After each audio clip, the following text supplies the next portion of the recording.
Hello, John, and how are you today? Oh, I'm grand, thanks very much. Nicely refreshed. Nicely Mind you, the refreshed. sun isn't shining. It is taken about. It's hiding. Our man upstairs has decided not to let us get a bit of sun. So, but otherwise, it's not raining. Thank God. Good. So we're not being spoiled today. Anyway, okay. So today we're going to talk about a very important entrepreneur who's doing some good work. And of course, when we see business people doing good work, it's important to give them some recognition. This man's name is Niall Mellon. He was born in 1962. He's a property developer, and he had some dealings with NAMA, like a lot of property developers. He founded the Niall Mellon Township Trust. It later became Mellon Educated.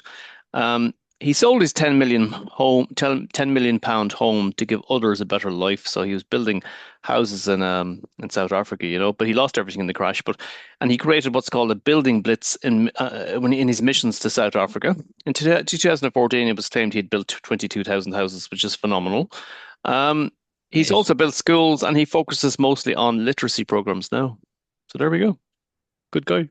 Yeah. So he sold this home in Ireland for 10 million, and it must have been a nice, what I call desirable residence for to get that kind of money.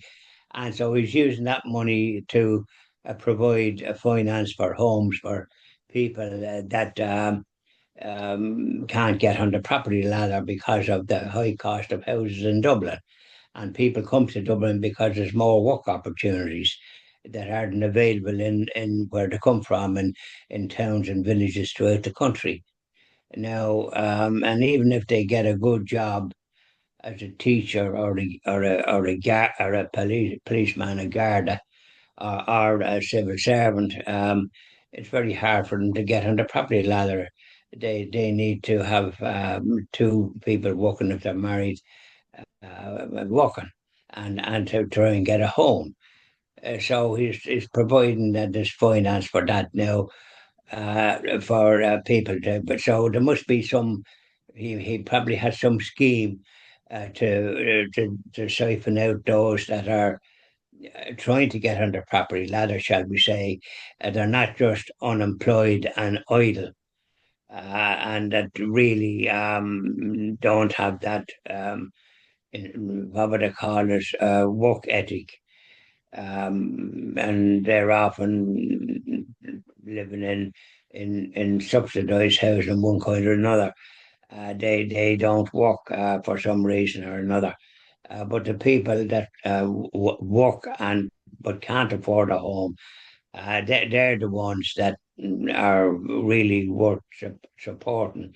And perhaps he'll give them enough.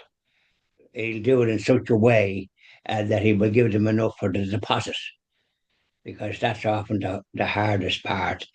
And buying a home, enough for the deposit if they already have some savings to add to it. So I have a feeling that that's the road he'll go down, rather than just giving people 100% of the price of the house.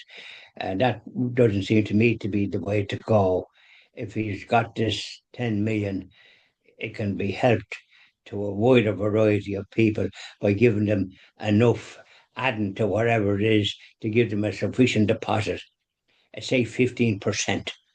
If they have maybe 7% saved, and and they're behind, it's getting more expensive as time goes on. So I have a feeling that's the way he'll do it. Have you any ideas what way he might, or has he indicated what way he's approaching this particular project? Well, I think a lot of the project is actually done at the moment, and he's trying to advise the government or Irish government, on how he'd go about maybe solving Ireland's housing problem because he seems to be able to build these houses very, very quickly. So it maybe the government should listen to this man. He's very critical of the Metrolink, as is Michael O'Leary. He says this is a complete waste of money. So I think maybe look, this could be a man that the government should listen to because he's done well and he means well and give him a go at it. Why not? Well, he's putting his money where his mouth is. I presume he has enough to live on himself in regard to not as a commodious accommodation as he appears to have had. Hmm. Not too many of us have homes, and property that we can sell for 10 million. You know, we, we've never reached that particular plateau. But be that as it may, he's doing good now with what he's doing. Yes. And how he's going to go about it, or what have you. I think I don't know getting embroiled with this government of what I've indicated already for what they have done, particularly Micheál Martin. That's the Taoiseach at the present time, and then you have Harris that's coming up behind to be Taoiseach for another year. That's assuming that it doesn't fall apart because the independents are supporting it. Hmm. And if they withdraw their support, then there's an election. And I think it must be very difficult for the independents to continue to support this government with the disarray in the presidential election and the lack of democratic candidates.